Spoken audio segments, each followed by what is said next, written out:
that three groups came together, in my opinion, starting in 2003 forward. The Democrats and their allies, power plus money plus political spin. What else could you ask for? You got Wall Street, you got mainstream media. Group one. Group two, progressives and radical allies. See a lot of alphabet soup following that. And we're going to talk through some of the worst of those. I'm sure many of you recognize SEIU and ACORN and so forth. And these groups are just really the tip of the iceberg, but to my knowledge, they're the ones that are probably the most influential and the best funded of the groups. And then thirdly was the Soros numbers, where they are bringing not just hundreds or thousands of dollars to the political scene, but they're bringing millions of dollars.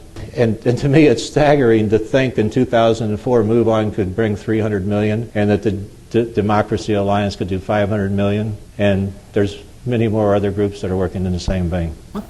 These three movements converged during the 2000 time span, and particularly converged in 2008. Now, I mentioned progressivism. Now, this overhead here is one that almost bothers me as much as the influence of George Soros. Not quite, but almost in the same vein. Glenn Beck goes back to Woodrow Wilson, I think, whenever he talks about progressivism. And he's right, because they were doing that. However, I think modern day progressivism really started, again, with Clark Piven people and the creation of ACORN. Clark and Piven then worked to get legislation through, including things like the Motor Voter Act, which I thought was a good idea, but it certainly had some other meanings from their standpoint, and moves on forward with those other groups that I mentioned before. Then we come to the second bullet up there, the SDS and Weatherman militants. Those of you that are my age can remember in the 60s and 70s when they were blowing up houses and did something to the Pentagon, as I recall, and actually people died as a result of some of their bombing.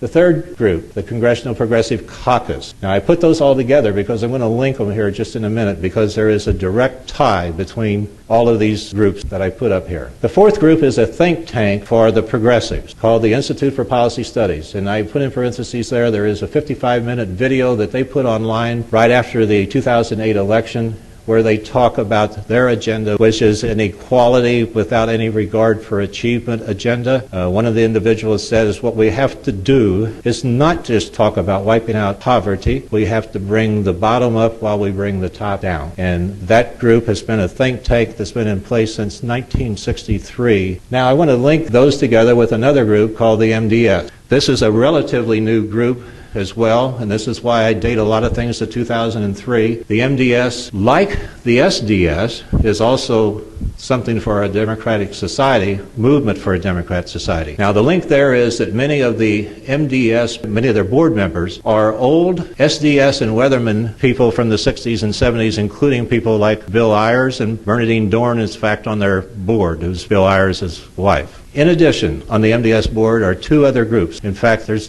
is kind of almost like an umbrella effect here. On the board are people from the CPUSA. I think there's 4 of them. CPUSA, I didn't know what it was. Communist Party USA. There's also board members from both of the socialist parties that sit on the MDS as well. In 2006, these people reconstituted the old Student for a Democratic Society, the old SDS from the 60s that had been basically neutralized after they had caused so much havoc in the 60s and early 70s. As we stand here right now, there's 150 college campuses in our country that have a new SDS chapter, and if you read on their website, they speak of themselves as being a radical group. 150, and by the way, the University of Pittsburgh has one.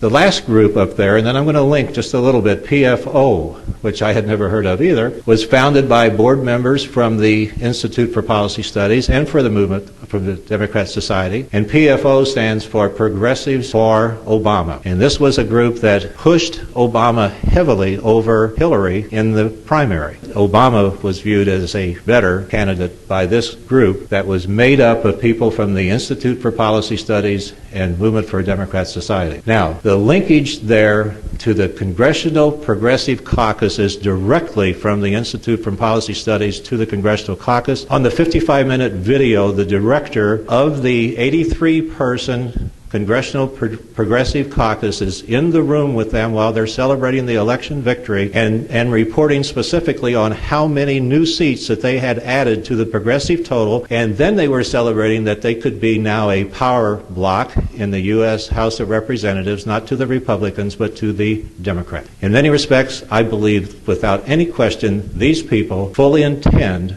to take over the Democrat Party, and probably already are today from a policy perspective. Quickly, I just wanted to talk about some of the key participants. Henry Paulson is a name that's worth you knowing. He was Bush's Secretary of the Treasury, who was hired, by the way, he's past Goldman Sachs CEO. Those of you that know about Goldman Sachs, they're everywhere in the U.S. government today, and they have been. And he was past Goldman Sachs CEO. He was promoted to Bush by a guy named Bolton, who was also a past Goldman Sachs executive. And the reason given for bringing Paulson in was to guard against financial turmoil. In the book, I argue that he totally failed, and he was Bush's Secretary of the Treasury.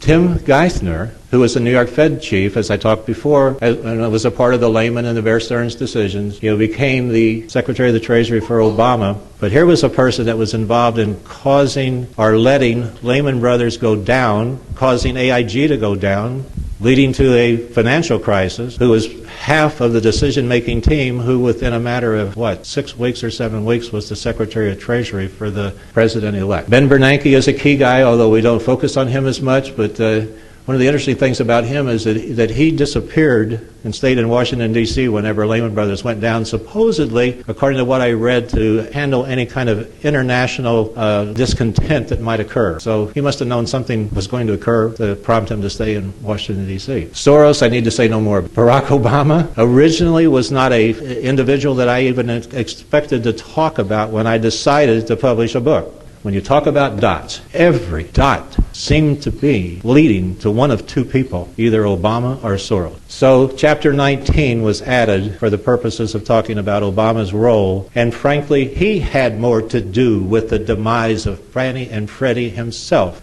than anybody in the Republican administration, going all the way back to Ronald Reagan. And if anybody finds out anything factually that you can document differently than that, I want to know it. Another key group is the Congressional Democrats. They stood together solid as a rock in reducing lending standards, reducing regulatory standards throughout the 90s particularly, which eventually led to basically a mortgage lending free-for-all.